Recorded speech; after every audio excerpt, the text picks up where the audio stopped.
right, guys, we are here at the National Association for Gun Rights Range, and if you missed it earlier, we have this really nice SOTIC rifle with KRG chassis, and we've got Ben here to help us set it up.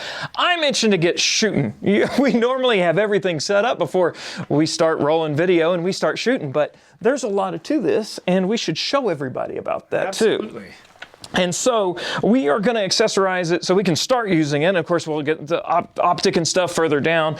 But, well, just by what we have on the table, tell us just so many options here. Sure. This is not a one-size-fits-all sort of system. As you can see, we've got another SOTIC rifle over here. We've got a custom-built Ultimatum here. This is on our Bravo chassis. This is on our Whiskey 3 chassis. And you can see a few different things. You can see we've got the Arca Swiss rails here. We've got Arca clamps with weight kits. On this SOTIC back here, we've got an angled bag rider. I think that's what we're going to put on your system. We've got enclosed forends on both of these rifle systems. And then over here, you can see a couple of other different, some similar accessories. And then we've got a flat bag rider here. If you decide that you don't like the angled bag rider and you want to do a flat bag rider, that's something we can look at. So as you can see, we've also got another Bravo over there, different colors. We've got green, we've got black, we've got red, we've got gray. A lot of different things that you can do to just accessorize that. So with this guy, I think we're going to put on an enclosed forend. This is a new enclosed forend that we have that's got an Arca Swiss rail integrated into the actual extrusion, as you see. So explain to viewers well, why not a pick rail? Why not just MOE? Yeah, sure. Yeah, pick rail's been around for a long time, and so has this Arca Swiss mounting system. I believe it was actually in the photography world that this has been used a lot.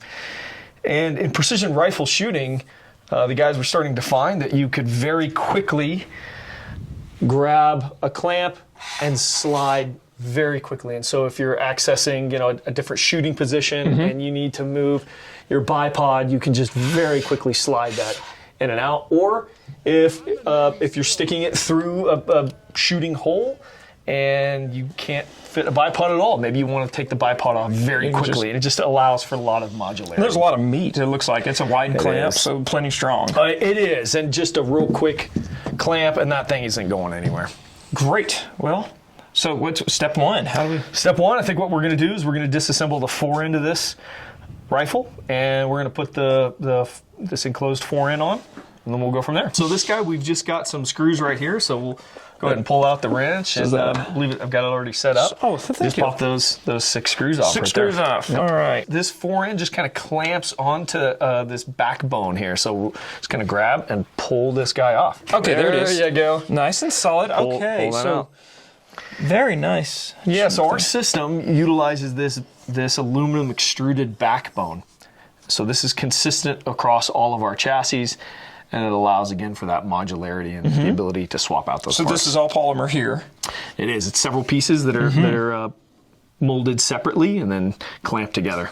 And then, so with these brass inserts, threaded inserts, if we mess something up, are they replaceable? If we over torque? Yes, and we can just replace an individual part or individual piece if you call us, and we can swap that out for you. Those things are pretty tough, though. This is all aluminum, though, isn't it? It is. I like it. So obviously, I guess we'll slide it over the barrel first. Yep. So take this guy. All right. Okay, so is it going to slide right? Yep. Oh, like a glove. There you go. So now we got some new screws here. So we recommend just a little bit of blue Loctite, just snugs them down. Probably around 25 inch-pounds would do pretty good. And also what we're going to do, and good reason to not snug it down completely, is we're going to double check and make sure that the mag fits real well in there. We're going to cycle, make sure we got good clearance. It looks pretty good.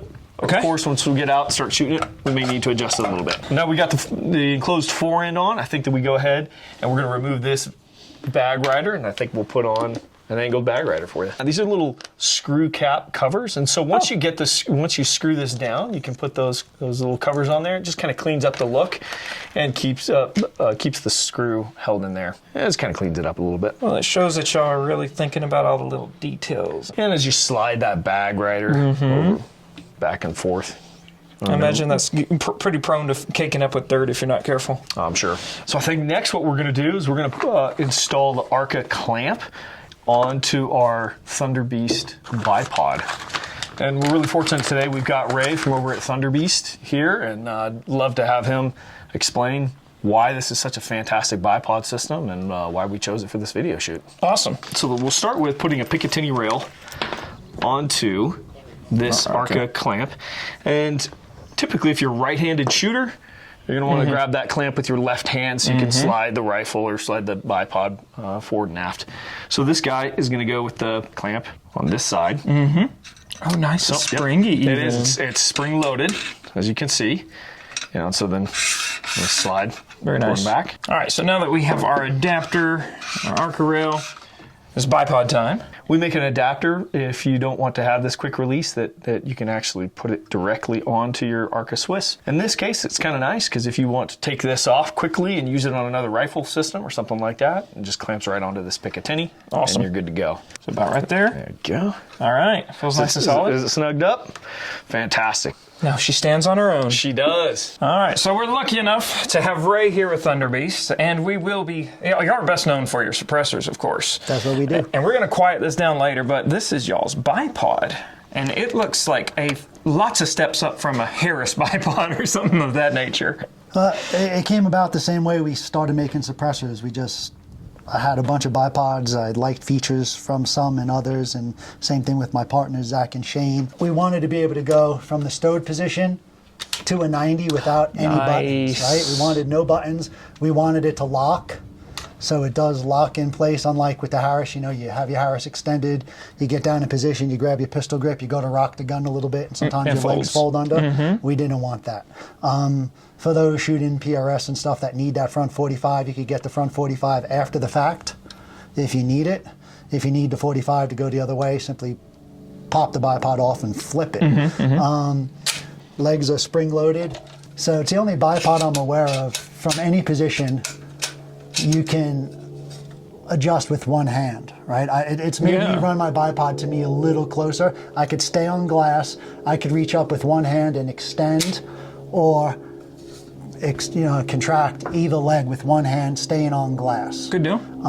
Another big feature that's kind of fun is we don't have pan, but the tilt feature.